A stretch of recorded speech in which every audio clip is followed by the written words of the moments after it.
Hey, Sharon Horne-Ellstrom here, but you can call me Pajama Grandma. In case we haven't met yet, go and put hashtag pajama in the comments below. So I know it's the first time you're being exposed to me and my coffee drinking and my whatever elseness, my pajamas mostly.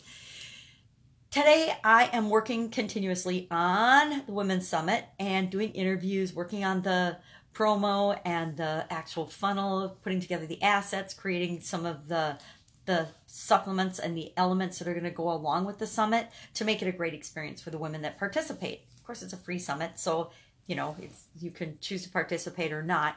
But so far, just the interviews and the value that I personally have gotten out of those alone is phenomenal. I can't even explain everything I've learned so far just by conducting the interviews. Now, like any project, any big project, and maybe this isn't the case for you, but for me, in my experience, anytime I'm doing a big project, things get pushed off to the last minute. The interviews are no different. And I'm finding that when you're depending on other people to create and do part of a project, again, just like in corporate America or any of my other experiences, or just even having my own businesses, if you're depending on people outside of you to get things done in a timely manner, some people will follow through. Some people will get those done. Some people will do what they say they're going to do. And there's going to always be some people that don't. Think back to college when you were if you went to college, or even in high school. I think they do it in high school now, where they assign teams to do different projects or assignments or papers or speeches or whatever. And you always have one person that's the leader that wants to organize and do everything. You have one person that is the doer. They'll just take action and they'll do, but kind of want to be behind the scenes. You have one person that doesn't do squat. So if you got a team of 3, that's what happens, every single team. And then if you have 4 or more people on the team, people participate in varying degrees. Sometimes you get the leadership war. There's so many group dynamics and teams and things. It's so fun. I love teams and working with teams because I think it's such a powerful concept, and it has the ability to make things so much more fun and more, I guess, more enlightening and a better learning experience for everyone involved. But you always seem to get those types of people. So the same is happening on my Women's Summit project. I've got some incredible women that, did exactly what they said they were going to do, got me their assets right away, got me their pictures right away, scheduled the interview, did the interview, and are done and are in the tank, I call it, and all ready to go.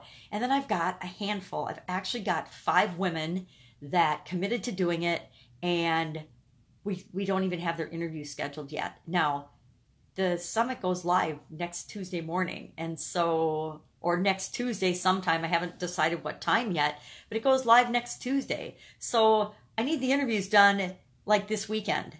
It's Friday. It's Friday, people. So I've got a couple of them scheduled over the weekend, but I don't have any of those 5 women scheduled.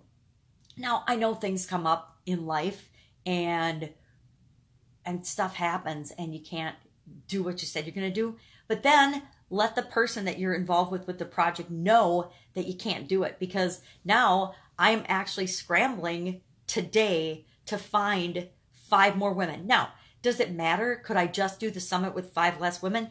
Absolutely, positively. I've got plenty of content. It's an amazing summit as it is, but I set a goal for the number of women I wanted to have on this first summit and that I want to have for each summit. And there are millions of women that are amazing and deal with customers every day that can be featured on this summit. It's just a matter of, can they set aside 30 minutes to 60 minutes to do the interview?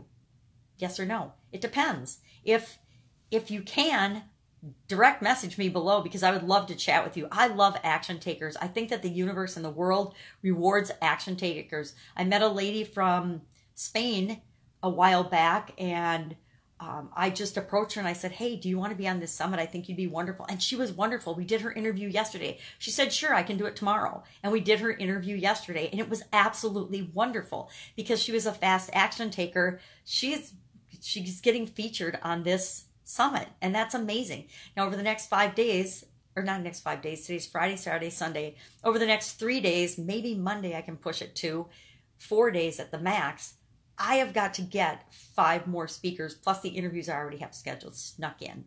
And will I find them? Absolutely, I will. There are a million women that deserve to be featured on this particular summit or one of the upcoming summits, and we'll find them. And anybody that can, spare 30 to 60 minutes, depending on what you have to share and what you want to talk about and how the conversation goes, it might go 60 minutes. They've been going between, I think, about 27 minutes and a little over an hour, depending on the speaker and your experience and the stories that we get into. It's been amazing. So if you've got an hour that you can find that we can coordinate over the next 3 or 4 days, there's an opportunity for you to be featured on the Women's Summit.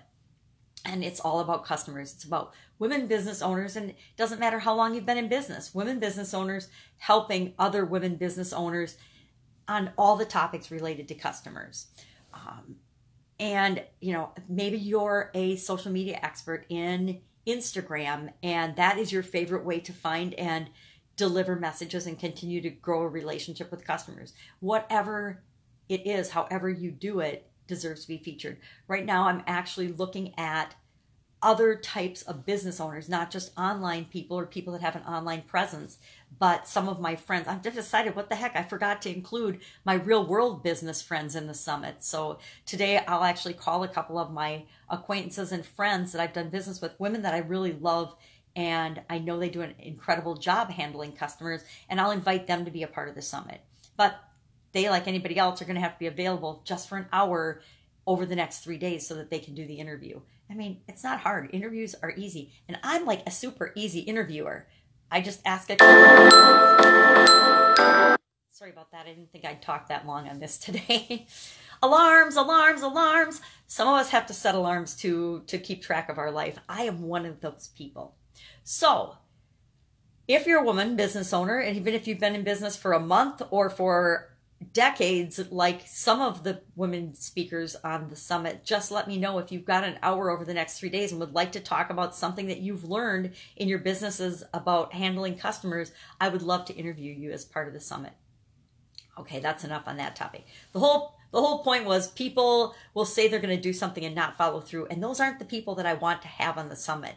Those aren't the people that I want to feature, because I value people that under-promise and over-deliver, people that do what they say they're going to do. I think it's really important, and I think that it's important for building your business, and I want to feature women that share that and show that by demonstrating that. So again, I will be filling those spots today and doing those interviews over the weekend, because I think it's important. And again, it doesn't matter how many we have. I've got plenty for a great summit, but I set a goal of how many women I wanted to feature for each summit, and that's what I'm going to do.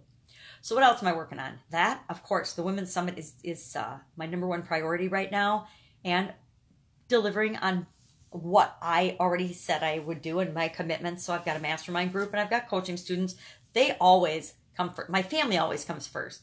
Then my coaching students and the people that I've already made commitments to. Then the Women's Summit. Then moving, because I'm actually moving right now. So my personal stuff, that comes like fourth. And I always seem to get most of it done. So move forward, make it a fantastic day. If you know a great woman that should be featured on this summit, and you know she can carve out an hour over the next 3 or 4 days, message me her name below, and I will be glad to contact her, because I'm looking for amazing people. And I'm going to go back through my list of people that I was too scared to contact. And I hate to contact them at this late time, and there's a few people I was saving for future summits, because I love what they do, but I know it fits better with future summits than it might with this topic of customers and handling customers, because obviously if they're successful business owners, they figured out how to serve people and handle customers and communicate with customers and build relationships and find customers, yada, yada, yada. But they might have an area of expertise that is more in line with how do you grow your business and take it to the next step. Leadership, teamwork, money. I've got a whole slew of women that are incredible at how they teach us to handle money. Well, money is our 3rd summit. So I want to save them for that. I don't want to use them on the customer summit when their real area of expertise is money related, or mindset, or health, or taking care of yourself, because that's all coming up on future summits. And I want to keep them focused and targeted on a particular topic. So that's it. Go out, make it a fantastic day. And I will, of course, be with you tomorrow and let you know how the interviews are going. Bye.